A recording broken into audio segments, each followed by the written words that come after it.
Come all young sailormen, listen to me. I'll sing you a song of the fish in the sea. Blow, ye winds, westerly, westerly blow. We're bound to the southward, so steady she goes. Ladies and gentlemen, he's already at the mic. He's ready. He's a pro. This is the Dean of Fisher Poetry. This is the reason that some of us actually try to write a little better. This is Clem Starck.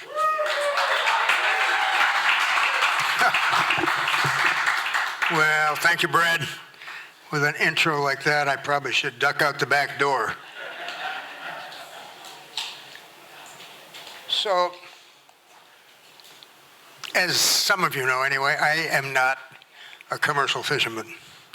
But I went to sea for a number of years.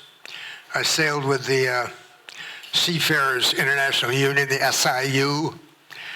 And so I've written a lot of poems over the last 65 years, and I've got some nautical poems, so I always pull those out when I come to Fisher Poets.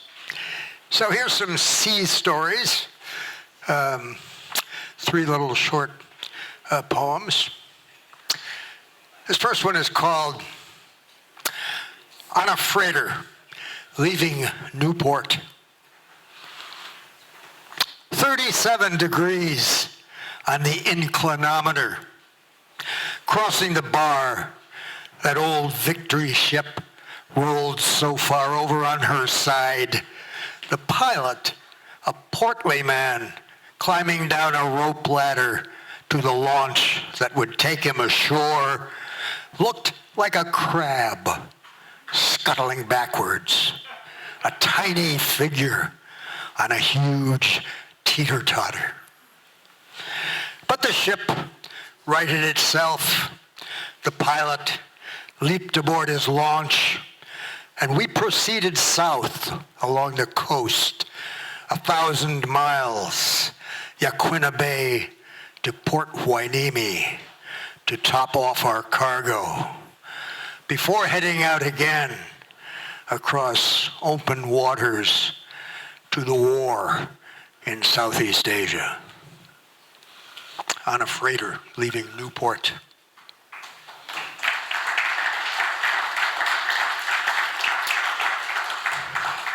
So I had another opportunity, apart from being a merchant seaman for a while. I had the opportunity to crew on a sailing ship. That was all totally new to me. But this is a story of that adventure. It was indeed an adventure. The name of the ship, and I'm not going to say too much about it because you'll hear that from a description of the ship in the poem itself. But the name of the ship was the Goodwill. The Goodwill. So this little poem is called Saga of the Goodwill. Fore and aft rigged, a 2-masted schooner, overall length 161 feet. Largest fore and aft rigged sailing vessel in the world, we were told, in 1968. A group of us, as part of a lunatic scheme, had made an offer to purchase her. We knew next to nothing about sailing, but planned to make seamanship a kind of spiritual discipline. After a nearly disastrous trial voyage from Honolulu to San Francisco, we had her hauled out for inspection. It turned out that the steel hull was so badly rusted in places, you could almost poke a screwdriver through it. So the deal was off. And 6 months later, when she went down with all hands in a storm off Ensenada, we were not aboard.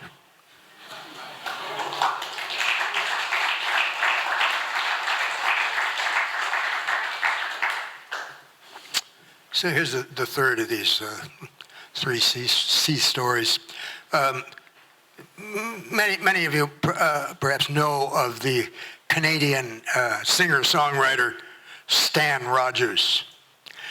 One of his most famous songs is the name of a ship, the Genie Sea. The Genie Sea. So that song is quoted a couple of times in this little poem of mine, which is called On the Beach. And I guess I should tell you, in case you don't know, for a seaman, either he or she is at sea, or if they're not at sea, they're on the beach. So here I was actually on the beach, staying at a motel in Newport some years after I had been on the beach. And I wrote this poem, On the Beach. I'll go to sea no more, is what I'm thinking, remembering the words of the song while listening to waves crash on the beach. I'm in a motel on the Oregon coast. It's midnight, full moon, January of my 66th year. The way the song goes, a man, his son, and a hired hand set out for the Grand Banks to fish for cod in a boat built by the man's father. What it was she struck, they never knew. But suddenly, every seam poured water. I've been to sea. I have a son. And you could say my life is a boat built by my father.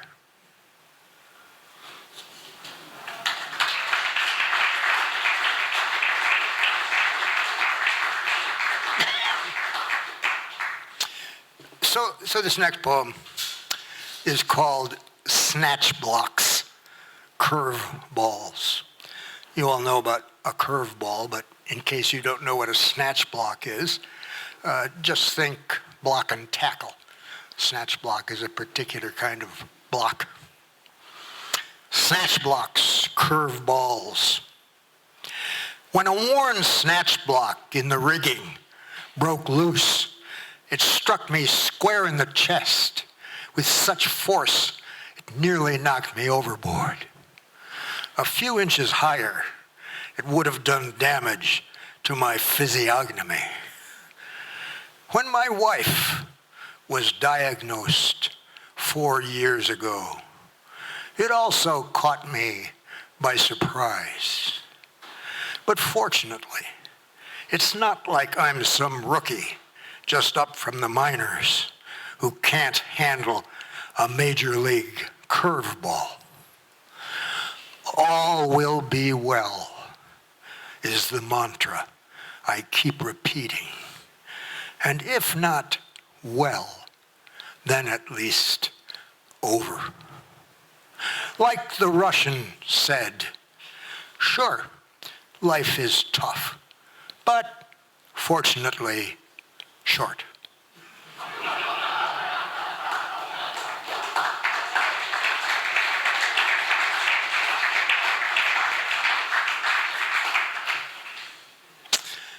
Okay, here's another one. It's called On the Hook in Manila.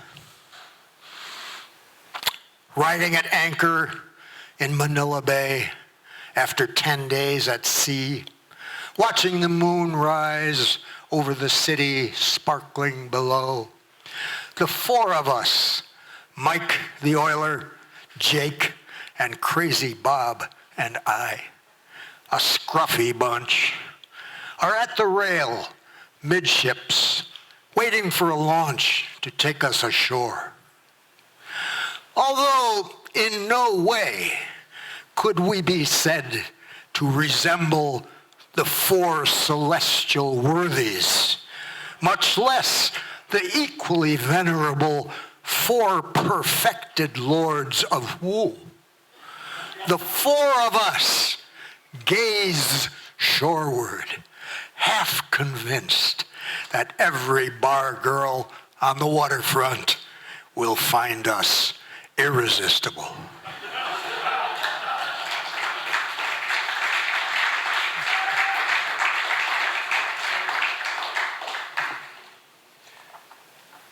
Well, here's a story of how I eventually did go to sea. It's called Looking for a Ship. I always wanted to go to sea. Melville and Conrad were two of my heroes. And at 19, cocky, having just dropped out of school, I set out to do it. By greasing the palm of a union official in Mobile, I managed to obtain seaman's papers from the Coast Guard, and I hitchhiked to New Orleans to start looking for a ship. Living was cheap there on Skid Row in 1958, $7 a week for a room not much larger than the bed it contained, a table and chair. For only a quarter, you could get a plate of rice and beans at Fred's Inn, a cup of chicory coffee for a nickel. Fred's Inn was where I learned to differentiate a tramp or a hobo from a bum, and where I met characters I'd only read about in books. It was a long way from the Ivy League. Every day I'd navigate the waterfront, scouting the docks, boarding every ship in sight, trying to hire on. But shipping was slow in the Gulf ports that winter. With so many seamen on the beach looking to ship out, I didn't stand a chance. So after a month or more, I finally gave up, packed my gear, and rode the freight trains west to California to see what would happen there. Not until 10 years later, after a marriage and a divorce, while another war in the Far East was heating up, did I feel again the urge to go to sea. I still had my papers. I knew the protocol. I signed on a freighter out of Long Beach for Japan, and for a couple of years, I was gone.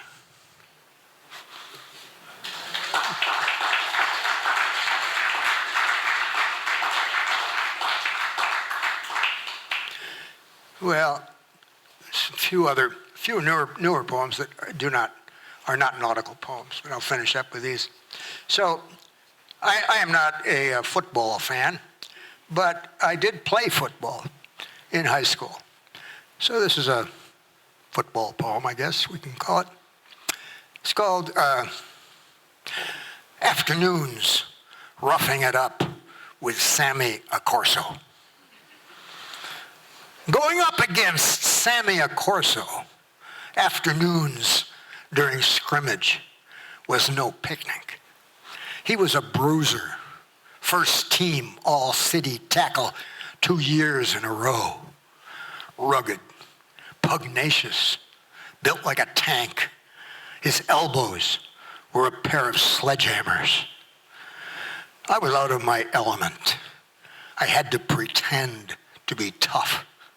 It was the school of hard knocks, far more educational than playing saxophone in the marching band.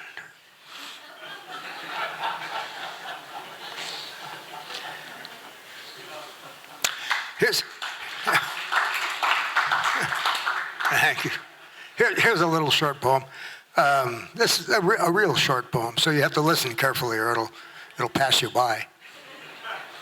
This is called Taters. That's taters with an apostrophe S. Possessive, not plural. Taters.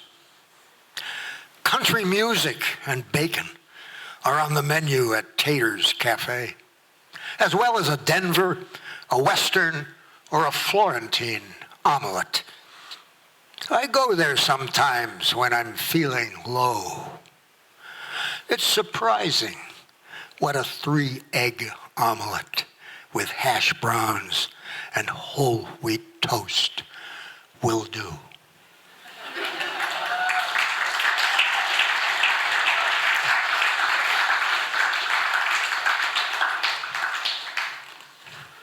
So here's a last poem. Again, a little short poem. Seems like as I get older, my poems are getting shorter and shorter. So I've often been asked, or suggested that I write a memoir and autobiography, but I'm a minimalist, so I've condensed it here to another 7-line poem. So this is called In Place of an Autobiography. I decided to drop out of college and went back home to reconnoiter and get my bearings. I got a job as a laborer, working construction. I worked all summer and into the fall for a grub stake. And then I set out on my donkey, prospecting for gold. Thank you all.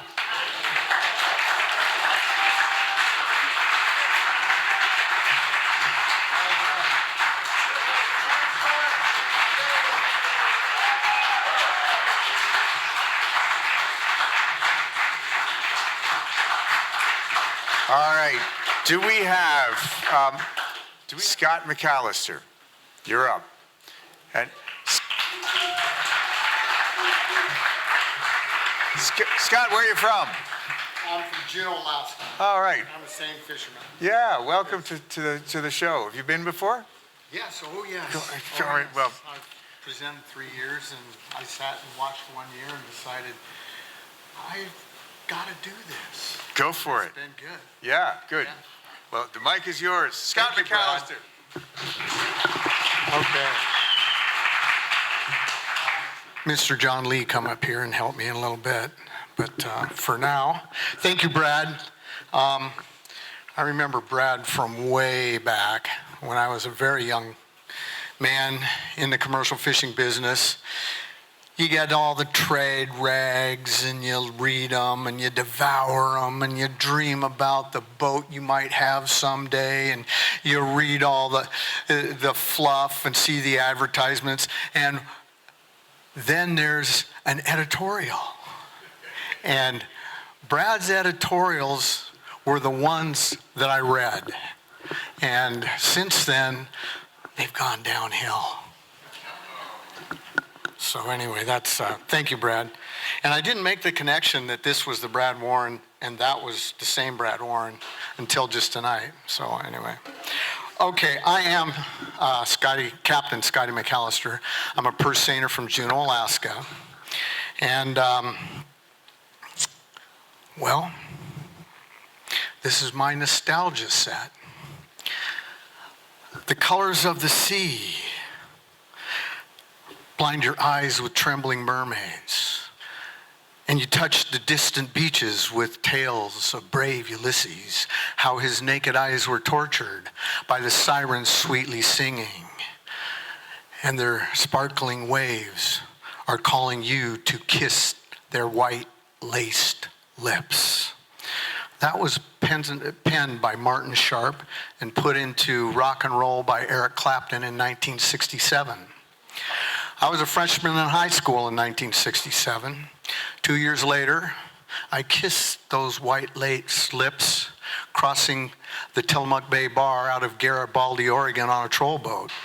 2 years after that, I graduated from high school, just totally focused on getting a job on a fishing boat and going to Alaska.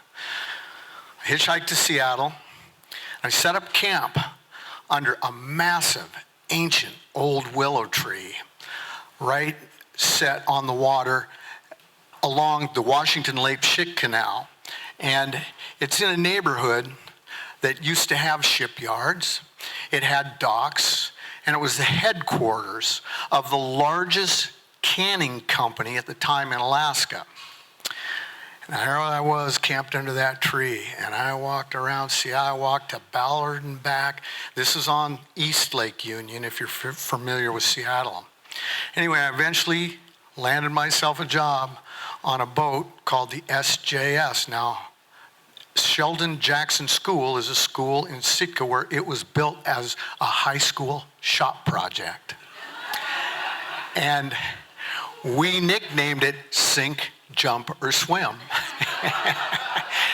And long story short, I had a great summer, and I've been doing it ever since. So that was the beginning.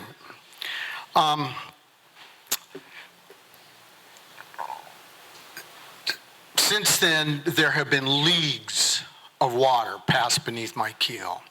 I've been fishing now for 54 years, and it's been a great ride.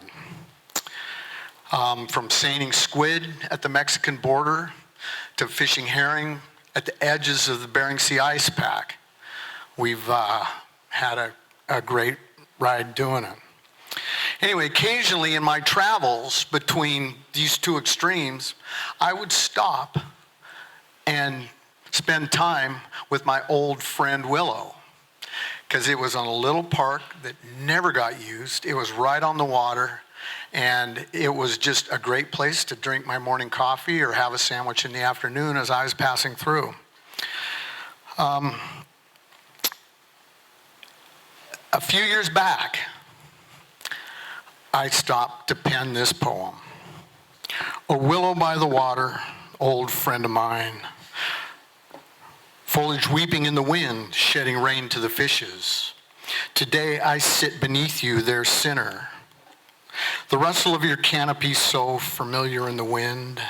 Since we first parted, a life's voyage beneath my keel, and I am back once again. As wishes have become fishes, I am now a made man, here in contemplation of life's last stand. My, how this neighborhood has changed, gentrified and built to the hilt. Once boatyards, wharves, and fishing boats, now condos, restaurants, and houses that float. Seattle by the sea, with her locks, lakes, ship canals, and docks. Here in the hood, where boatyards once stood, full of spring bustle, the hustle of crews, Norwegian needles and miles of twine, lacing and mending, painting our boats, stringing her blocks and rigging her booms, hardwood mallets, ringing on irons, corkers, tapping cadence and time, the scent of seasoned and fresh-cut woods, cedar and fir, cedar fir over oak, all tight-grained and good. Planking and corking and painting her seams with fresh oakum and hot pine tar slathered on with cheap paint brushes, all memories of sights, sounds, smells, swallowed by the big city lights. Old friend, stand your century on, shedding your weep out into the deep, tears that fishermen float upon, cried for fortunes of quick and dead men.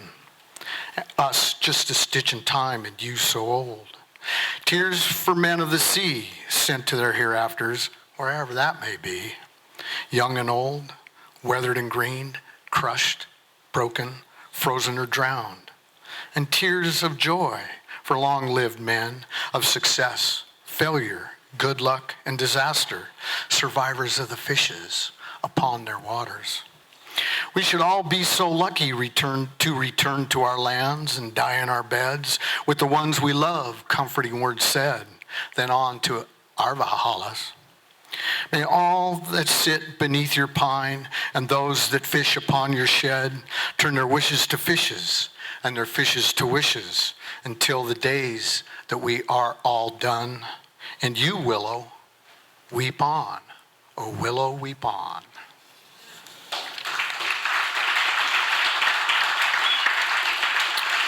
That was watching that neighborhood and watching the waterfront in Seattle gentrify itself over the years has been, it's lost, and I was glad to have been a part of it when I was.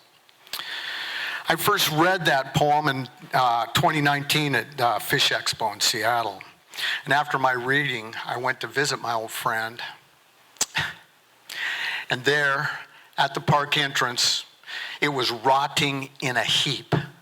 It had been cut down. And since then, that was 2019, the last 3 years, almost 4 years now, has become a metaphor for my future. My boat's for sale, and I am retiring. You heard it here tonight. When I was in 3rd grade, I had a music teacher that was insufferable. And she'd bang out, "Roll on, Columbia, roll on the piano," and we all sang it, and it was Woody Guthrie, and we'd sing, "This is your land, this is," and I never could reconcile "Roll on, Columbia" with a damned river from the locks, or from the Cascades to the Rocky Mountains. It didn't make sense to me. It didn't make sense then. It doesn't make sense now. And I've spent the last 50 years trying to figure out, okay, how does this work? Well, old Woodrow, here's my answer.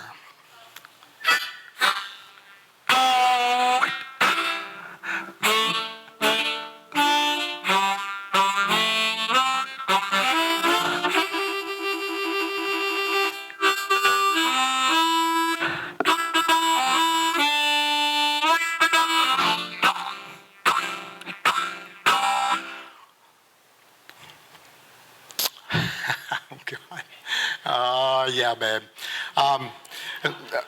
Okay. Oh, take me back to a simpler time before the dams, the great men of YM. Here water falls between gray walls, Celilo roars, YM is no more. Roll on, Columbia, roll, roll on, Columbia, roll on. Their empire's wealth, the king of salmon, swim onto her headwaters, over falls YM. Here salmon swarm and men on planks dip from her banks, the great men of YM. Roll on, Columbia, roll, roll on, Columbia, roll on.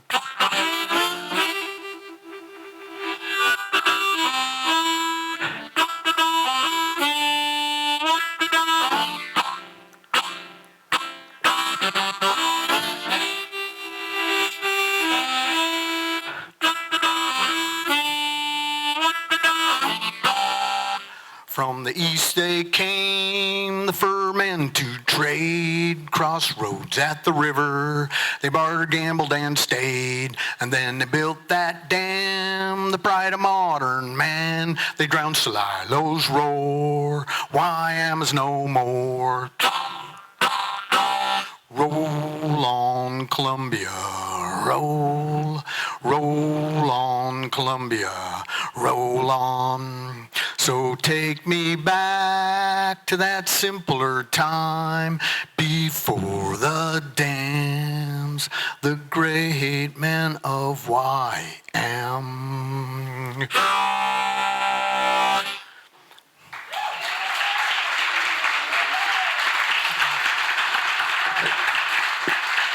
Thank you, thank you.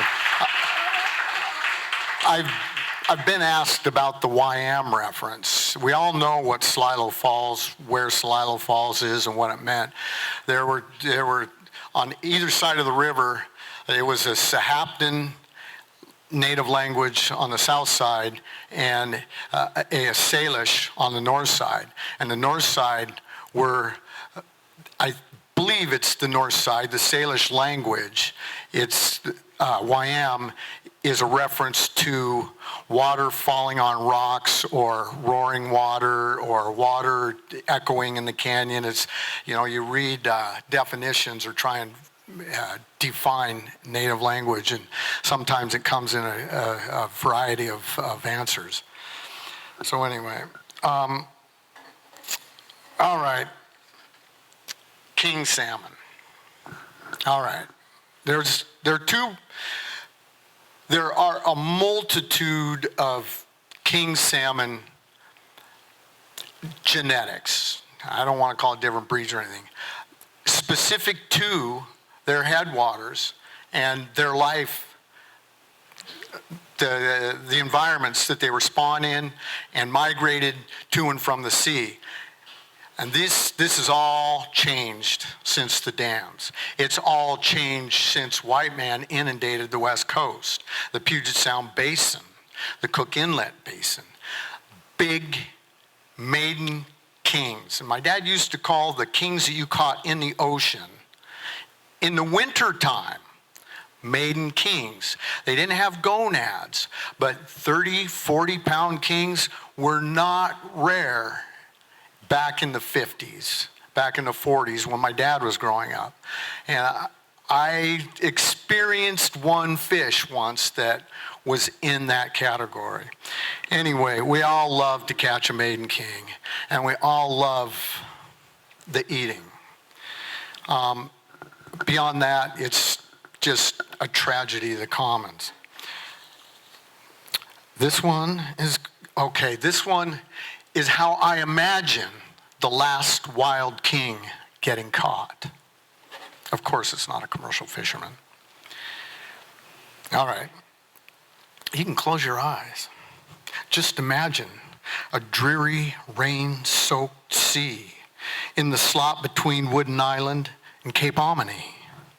Dressed in heavy rain gear, the old man's arms ache. It's been a long, hard fight to win. His rod bent to the fullest of its strain, the fish now lays on its side, listing the skiff to the port. Oh my, exhausting a stressed breath of excitement. Old memories flood his thoughts as if they're today. Big fish were once plentiful, wild and free, and their capture always inspired his ponder of distant waters, from where they were spawned and where they had swum.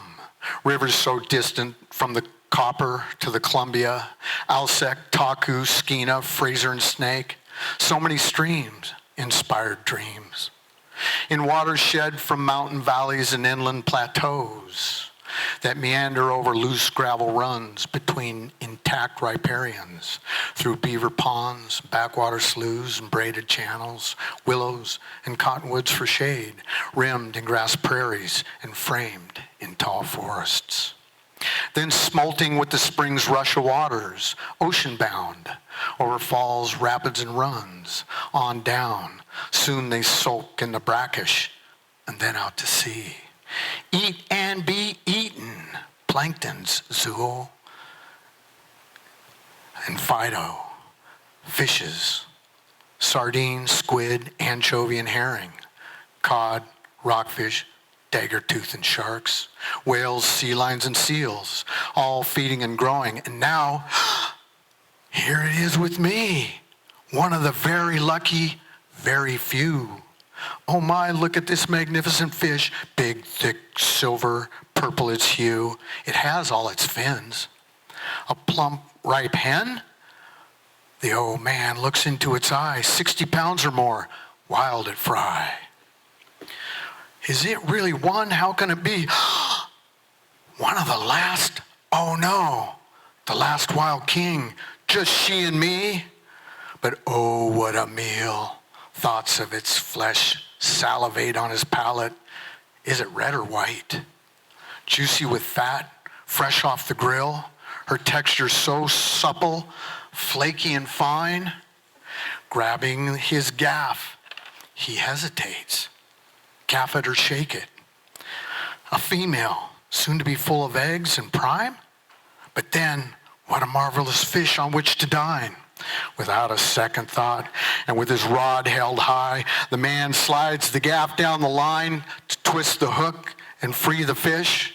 But just then, the massive fish evens its keel, kicks its tail, and dives deep, and the old man loses the gaff, holds his rod tight to his chest, and looking up, sinks into the abyss and doesn't let go.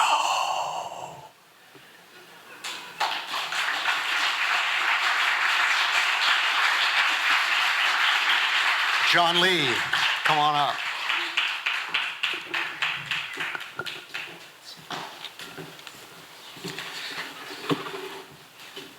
This is John and his cousin Rob.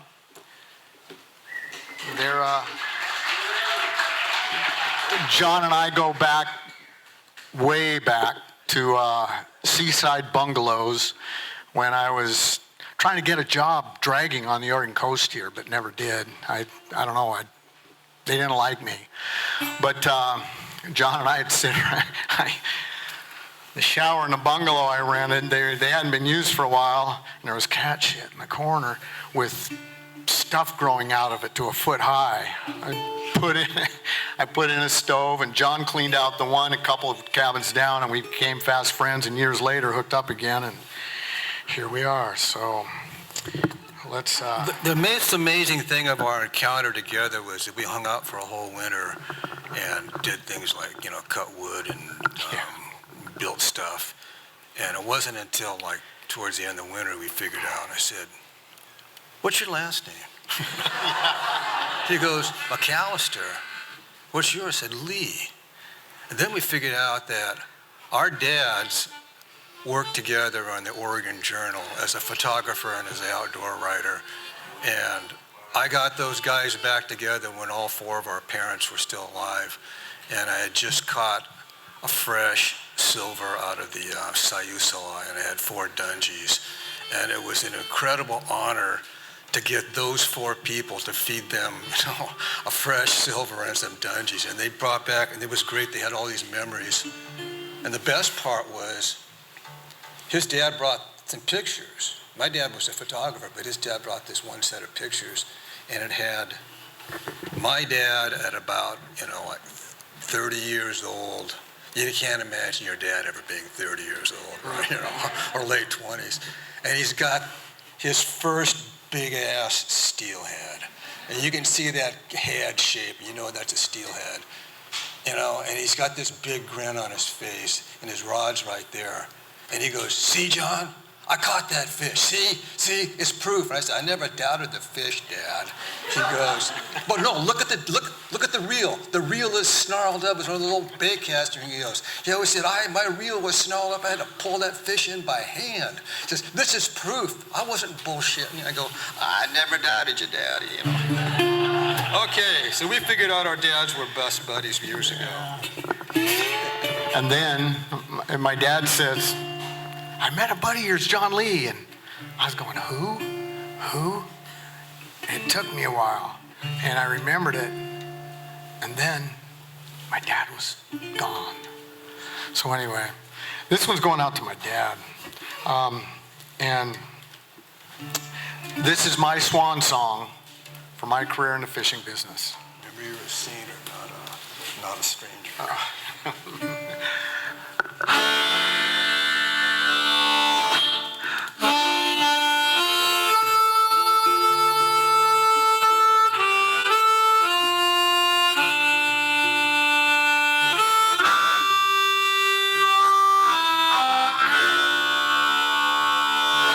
I am an old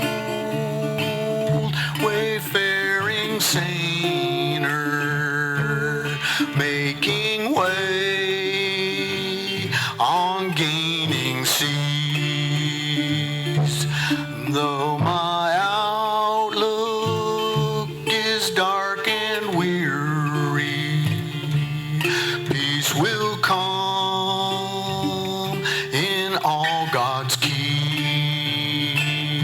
Orion stalks this endless hunt, Poseidon prosperous seas. They will stand my endless watch, their vigils on through storm and still. I'm going there to see my father. I'm going there, no more to roam. I'm only passing over Jordan, making way to my home, John.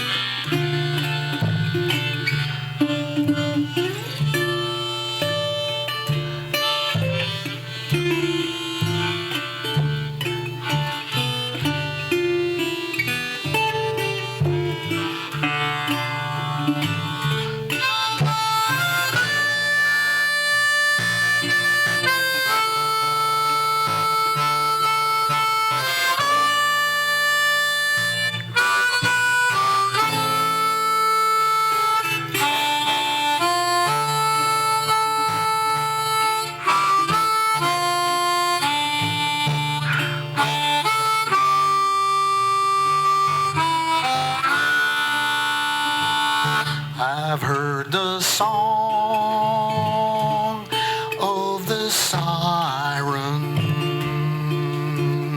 cast her beck and call, rid to be of life's temptations. I will slip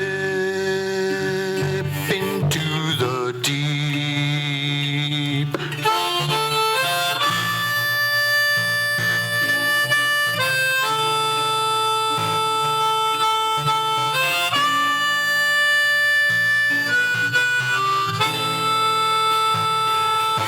I'm making way into the sunset, making way into all God's keep.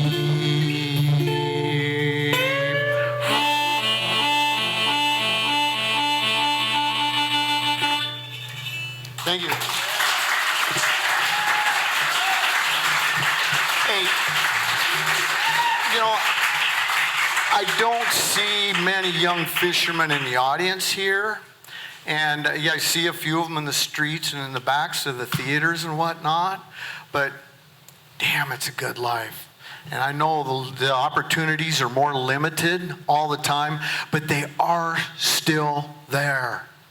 And I know this. It is a reality. Don't be discouraged. If it's in you, go get it. Thank you.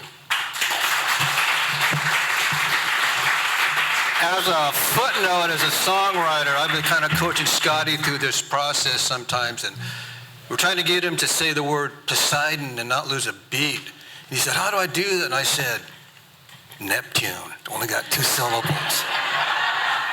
That's bullshit. I told him Neptune. Nice. Well done.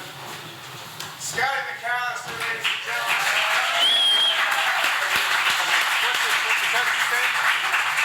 What's your name? Robbie Law. Johnny. And Johnny. All right. Thank you all. Well, it's good night, Joe. Guess we've had us a time. Wore a hole through them cards and you took my last dime. But you ain't beat me yet. You've had plenty of time. Ain't there nothing two old fools can't do? Better get on your way. There's a breeze blowing easterly. You're a slowpoke and it's no joke. You ain't what you used to be. Those clouds on the moon make it harder than hell to see, and you know it's a long way to go. And it's good night, Joe. Don't forget to put plenty of coal